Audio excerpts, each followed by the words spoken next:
अरे दादा तू शिकलास? तुला माहित नाही मी 10वी नापास आहे. तू 10वी उडालास? उडालो नाही, बोल्ड झालो. रेकॉर्ड आहे आपला. रेकॉर्ड किती पडला? अरे रेकॉर्ड माहित नाही तुला? पहिल्यांदा मी 10वीला बसलेलो ना, तेव्हा माझे 2 विषय उडाले.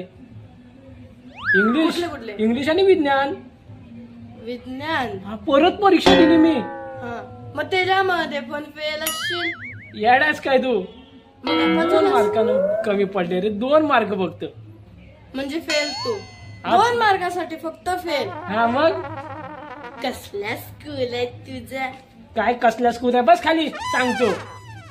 तुझे पेपर कसे गेले? माझे पेपर चांगले गेले, फक्त थोडेसे मार्क जास्त नाही पडणार. थोडेसे. अभ्यास केला होतास? थोडस नाही केलं. थोडस नव्हता केलास?